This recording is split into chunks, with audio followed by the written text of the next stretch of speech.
bad offense, really. A couple turnovers that cost us, one on the rebound, one on the roll, but some rushed shots. I got to do a better job. I got to get the ball, into Mike's hands at that point in time, like I had been doing all season. Really good game. We got down, we came back, we took the lead. Normally we've been winning those games, but today we didn't. So. You saw your star players on both sides really have really big games. With Ant and Cat, how did you feel about the way they approached the game? I thought they did a good job of kind of surviving foul trouble for the most part. Each of them had it going for at one point or another. We just couldn't get one or two of them to go down in the final 3 minutes. So. You tempted to go with Michael a little earlier, coming back. I know he had played a lot of minutes tonight because it seemed like the offense kind of started when he was still on the bench, or the bad offense kind of started when he was on the bench. No, I was gonna go with him around about the 3 minute mark, so something like that. So. Chris, just in terms of like those rush shots, like how do you guys want the guys staying aggressive, looking for it, but then also like being smart with what they're doing? Yeah, I think.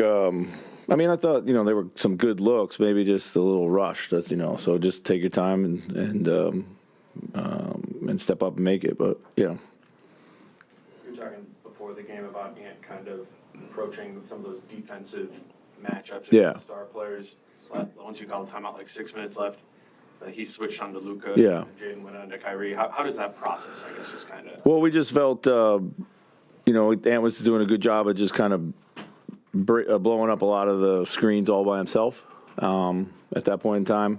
Was getting into him, making it difficult. Wasn't going to let him have the step back. And then we also felt that Jaden's length on Kyrie could be a little more bothersome. So. Like most of those looks that Jaden had tonight? For the most part, yeah. The only thing, for absolutely, he makes more than not, he'll make those. So. How was it to try to navigate in and around foul trouble? Ant had it early. Rudy, Karl, you just couldn't tell what was there. What was it kind of like to? Yeah, in the second half, especially Karl and Rudy. Pardon?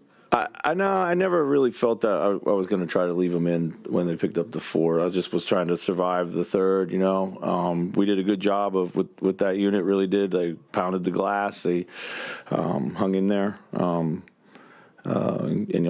Left the game in a position where we can go back and win it. But yeah, it was the way those fouls that they were getting were like kind of like wild. They weren't very clean. I didn't want them to get a cheap 5th one. It wasn't like they were getting some, so it was just I had to protect them from themselves. So.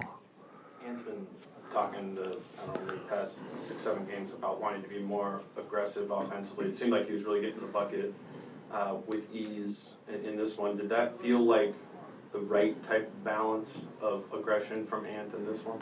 Yeah, I thought so. I thought he set the tone early, getting to the hoop in the open floor. Early in the offense, early attacks were there for sure. Yeah, I've really been pleased with the last few games with his decision making and his aggression. So. Rudy had that one turnover late on your side of the court. Did you see him? Did he get hung up there? Which one? The one where he threw it in the backcourt. Yeah, he left his feet, to make the pass, which is fundamentally unsound. But yeah. So. Any other questions? Thanks. All right, thanks.